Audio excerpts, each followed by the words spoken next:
가족 법인을 세우는 것. 많은 분들이 꿈꾸시죠? 그런데요, 사실 진짜 시작은 바로 그 다음부터입니다. 회사를 설립하는 것보다 어쩌면 더 중요한 것이 바로 튼튼하게 지켜나가는 것일 겁니다. 자칫 잘못하면 생각지도 못한 세금 문제나 법적인 문제에 휘말릴 수가 있거든요. 이번 시간에는 가족법인을 안전하고 또 지속 가능하게 성장시키기 위해서 반드시 알아야 할 핵심적인 리스크와 그 관리 전략에 대해서 하나씩 짚어보겠습니다. 오늘 제가 말씀드릴 모든 내용의 핵심을 딱 한 문장으로 요약할 수 있습니다. 바로 이겁니다. 법인 돈은 내 돈이 아니다. 너무나 당연한 말처럼 들리시겠지만 이 간단한 원칙을 잊는 바로 그 순간부터 모든 문제가 시작됩니다. 꼭 기억해 주십시오. 자, 그럼 이 법인 돈은 내 돈이 아니다 라는 대원칙이 가장 먼저 시험대에 오르는 순간은 언제일까요? 바로 이때입니다. 첫 번째 리스크, 바로 법인 자금 관리. 그중에서도 특히 대표이사가 명확한 근거 없이 자금을 인출할 때의 그 위험성에 대해 알아보겠습니다. 만약에 급하게 돈이 필요하다거나 혹은 이거 내 회사 돈인데 뭐 어때 하는 생각으로 법인 자금을 개인적으로 사용하면 어떻게 될까요? 화면에 보시는 것처럼 이건 단순히 돈을 잠시 빌려 쓰는 개념이 아닙니다. 법적으로는 횡령이라는 무서운 단어가 따라붙을 수 있고요. 세무적으로는 가지급금이라는 꼬리표가 붙어서 훨씬 더 복잡한 문제를 일으키게 됩니다. 여기서 바로 가지급금이라는 개념이 나오는 겁니다. 나는 그냥 잠깐 내 돈을 썼다고 생각할 수 있지만 세무당국의 시선은 완전히 달라요. 법인이라는 별개의 인격체가 대표이사 개인에게 대출을 해준 것으로 본다는 뜻입니다. 우리가 친구에게 돈을 빌려주면 이자를 받는 것처럼 세법도 똑같은 논리를 적용하는 거죠. 그러면 그 대출에 대한 이자는 얼마로 계산이 될까요? 바로 이 숫자, 4.6%입니다. 이건 2025년 기준인데요. 내가 실제로 법인의 이자를 한 푼도 내지 않았더라도 국세청은 법인이 대표로부터 4.6%의 이자를 받은 걸로 보고 세금을 계산해 버리는 거죠. 이것이 바로 문제의 시작입니다. 결국에는요, 있지도 않은 소득에 대해서 세금을 2번이나 내는 이른바 이중과세에 덫에 걸리게 되는 겁니다. 법인은 받지도 않은 이자에 대해 법인세를 내야 하고 대표이사는 이자를 아낀 만큼 소득이 늘었다고 간주되어서 소득세를 또 내야 하는 정말 억울한 상황이 발생하는 겁니다. 아니, 그럼 이렇게 위험한 가지급금을 만들지 않고 합법적으로 법인 자금을 활용할 방법은 없을까요?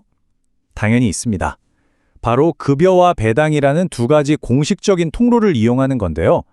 이 두 가지는 단순히 돈을 가져오는 방법이 아니라 세금을 최적화하는 아주 중요한 전략적인 도구가 될 수 있습니다. 자, 이 표를 한번 보시죠. 두 방법의 장단점이 한눈에 들어오실 겁니다. 급여는 법인의 비용으로 인정돼서 법인세를 낮추는 효과가 있지만 개인은 소득세와 사대보험료를 부담해야 하죠.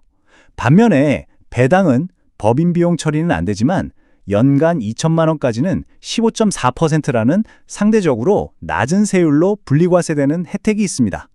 그러니까 어느 한쪽이 무조건 정답이라고 할 수는 없는 거죠. 우리 회사와 나의 상황에 맞게 이 둘의 황금 비율을 찾아내는 것이 바로 절세의 핵심입니다. 지금까지는 법인 내부의 자금 관리 리스크를 살펴봤다면 이제는 우리 힘으로 통제하기 어려운 외부 환경의 변화에 주목해야 합니다. 두 번째 리스크, 바로 2025년부터 적용될 세제 개편이 특히 부동산 임대업 등을 영위하는 가족법인에 어떤 영향을 미칠지 한번 알아보겠습니다. 이번 세제 개편의 핵심은 크게 두 가지로 볼 수 있습니다. 정부가 특정 가족법인으로 분류하는 회사들의 법인세율을 올리고 법인을 이용해서 편법으로 자녀에게 부를 이전하는 걸 막겠다. 바로 이겁니다. 이 두 가지 변화에 우리 회사가 해당하는지 아닌지를 꼼꼼하게 따져볼 필요가 있겠습니다. 그렇다면 정부가 말하는 특정 가족법인은 대체 어떤 곳일까요? 바로 이 두 가지 조건을 모두 충족하는 경우입니다. 첫째, 부동산 관련 소득이 회사 전체 매출의 절반을 넘고, 둘째, 상시 근로자가 5명 미만인 법인이 여기에 해당됩니다. 세율이 얼마나 바뀌는지 그래프로 보니까 그 차이가 확 느껴지시죠? 연소득 2억 원 이하 구간의 법인세율이 기존 9%에서 19%로 무려 2배 이상 뛰어오릅니다. 여기에 지방세 10%까지 더하면 실질적인 세율은 9.9%에서 20.9%로 오르는 셈이죠. 이건 상당한 부담 증가가 예상되는 부분입니다. 자, 그럼 우리는 어떻게 대비해야 할까요? 네 가지 전략적인 접근이 필요합니다. 첫째, 수입원을 다각화해서 부동산 관련 매출 비중을 50% 미만으로 관리해서 특정 가족법인에 해당되지 않도록 해야 합니다. 둘째, 가족 간의 모든 거래는 반드시 시가를 기준으로 해서 증여세 문제를 원천적으로 차단해야 하고요. 셋째, 특정 주주에게만 유리하게 배당하는 것은 절대 안 됩니다. 마지막으로 사전 증여나 가업 승계 같은 공식적인 제도들을 미리부터 적극적으로 검토하고 활용하는 지혜가 필요합니다. 세 번째 리스크는요, 어떻게 보면 화려하진 않지만 가장 기본이 되는 부분입니다. 바로 법인을 운영하면서 매일매일 지켜야 하는 행정 그리고 세무상의 의무, 즉 기본기에 대한 이야기입니다. 법인은 개인 사업자와는 그 위상 자체가 다릅니다. 보시는 것처럼 복식복이로 모든 거래를 꼼꼼히 기록해야 하고 분기별로 또 매년 정기적으로 세금을 신고해야 합니다. 특히 중요한 것은 주주총회나 이사회 같은 회의를 하고 나면 반드시 회의록을 제대로 남겨두는 건데요. 이건 모든 의사결정이 투명하고 합법적으로 이루어졌다는 것을 증명하는 아주 핵심적인 자료가 됩니다. 만약 이런 기본적인 의무들을 가볍게 생각하고 소홀히 한다면 어떻게 될까요? 당연히 가산세를 내야 하거나 심하면 세무조사 같은 골치 아픈 문제로 이어질 수 있으니 각별한 주의가 필요합니다. 이러한 복잡한 의무들을 혼자서 다 챙기기는 사실상 불가능에 가깝습니다. 바로 이럴 때 전문가의 도움이 필요한 거죠. 세무사나 법무사 스스로를 아깝다고 생각해서는 안 됩니다. 이것은 단순한 비용이 아니라 미래에 발생할 수 있는 더 큰 세금 문제나 법적 리스크를 막아주는 가장 확실한 보험이자 투자라고 생각하셔야 합니다. 물론 이 비용은 법인의 경비로도 인정받을 수 있고요. 자, 지금까지 여러 리스크와 전략들을 살펴봤는데요.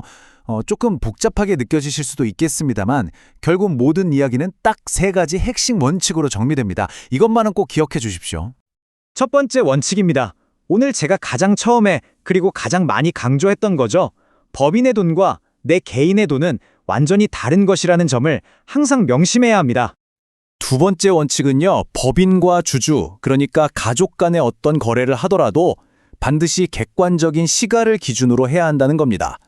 이것이 불필요한 증여세 문제를 예방하는 핵심 열쇠입니다. 그리고 마지막 세 번째 원칙입니다. 모르는 것을 부끄러워하지 마시고 전문가의 도움을 적극적으로 활용하십시오. 이것은 선택이 아닌 건강한 법인을 만들기 위한 필수 투자입니다. 오늘 제가 설명해드린 내용을 바탕으로 이 질문을 스스로에게 한번 던져보시면 좋겠습니다. 나의 가죽법인은 10년, 20년 뒤에도 지속 가능한 성공을 거둘 준비가 되어 있는가? 그 해답은 오늘 당장의 철저한 준비와 원칙을 지키는 것에 달려 있습니다. 들어주셔서 감사합니다.